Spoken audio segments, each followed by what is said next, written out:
I first bought a house in Bulgaria in the village of Oresh in 2007, and back then this is what it looked like inside. It was a perfectly solid house. It had been lived in until fairly recently, and there were even some photographs still on the wall. Unfortunately, due to the 2008 banking crash and finances collapsing completely, I wasn't able to get back to Bulgaria for some years afterwards. The GFC, as it was called, the global financial crash, caused so many things to fall apart, but I didn't expect that to apply literally to the house I bought. I didn't actually get back there properly until 2017, 10 years later, but I had reports in the meantime that the mud bricks were starting to dissolve. Now, this was due to a hole in the roof, water getting in, and mud bricks basically just being mud. Once they get wet, they collapse. I arrived back from Bulgaria in March 2020, just as COVID was beginning and the lockdown started, so I didn't get back there again until 2023.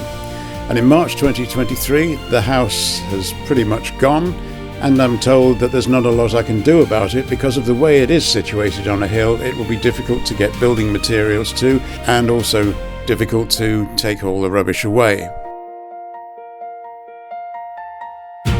I came back a few months later and you could no longer see the house because we reach a time of year when everything grows and there are all sorts of trees and greenery and other stuff that more or less prevented me from seeing what was left of the house. Also, by 2023, all the land around the house had become overgrown and it was difficult to thrash our way through to even get onto the plot. This wasn't a problem in the early days because a farmer was letting his sheep graze here, but that had stopped some years ago. And so now we're back here in 2026, and you can see Colin and Jess have gone down ahead of me, and there is a little bit of a path down to the house. And we later found there's a reason for this, that somebody has been sleeping in the west wing in the basement, and they'd left their dog behind as well.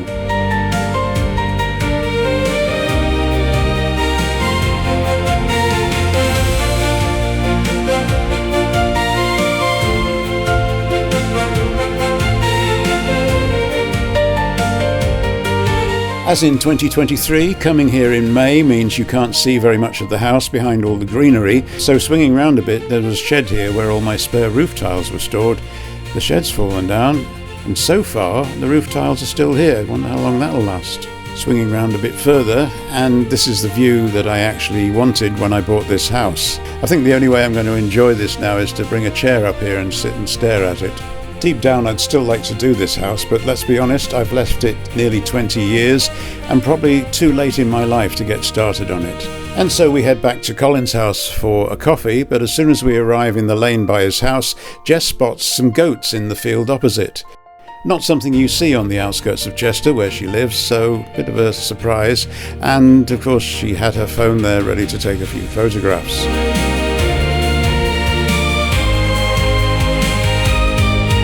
More photographs to be taken when we actually cross the road to Colin's house. Those who've been watching us for a few years now will remember a large litter of puppies that appeared one Christmas. Well, there's a few of them still left, and they're housed here in the garden at Colin's house.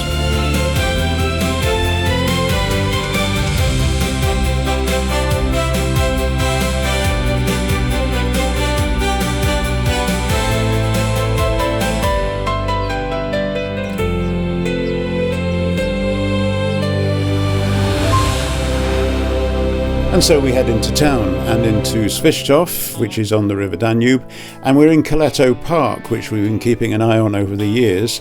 Now, this video was taken in 2023 by the drone, and what you're looking down on is the human sundial.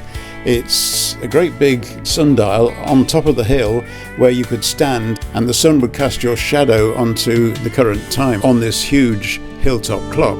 Up on Kaleto, the stone still stands, the old walls. When we came in 2024, there was no official access onto Kaleto Park, and so we flew the drone over the area. And where the sundial had been, there was some funny elongated shaped holes being dug, and frankly it began to look a bit like a burial site. The view we get of the church from the drone here shows that it's pretty much been stranded amongst all these muddy works.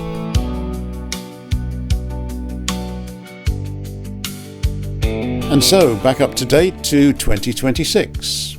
If you have some knowledge of the Cyrillic alphabet, you can see that it says Kaleto at the top. This is the Kaleto Historic Park. And the list of things that are up here are also in English, including a museum, a fortress, a theatre, the church of course, a monastic school and a children's playground. Let's have a look around. Starting on the side where the church is, and it's all been landscaped properly, no sign of mud here anymore, and some quite nice flowers have been planted. The church has been refurbished by the look of it, and the angel of the Lord came down and she approved as well. This whole area now looks extremely tidy compared with the way it used to be.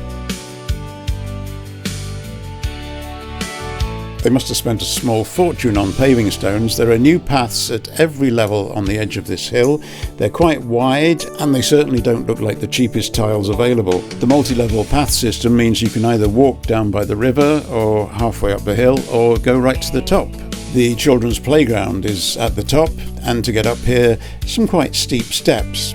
Apart from the ruins at the top, the only thing that seems to have survived here by the old sundial area is the amphitheatre seating. There's a stage up here, and that's obviously what the seating's for. Kaleto, take me there, let me breathe that river air. Kaleto. This pleasant seating area is quite high up, so you get some good views from here. Now this area here is actually the roof of the building below. There's an awful lot being done here, and they must have spent a small fortune.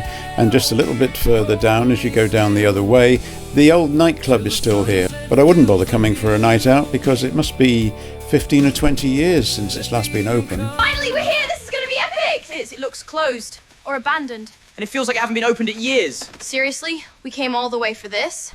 Yeah, I did tell you. Anyway, now you're here, you might as well sit on one of these benches and enjoy the view. Kaleto, take me there, let me breathe that river. Kaleto, let me stay till the light gives me away. Watch it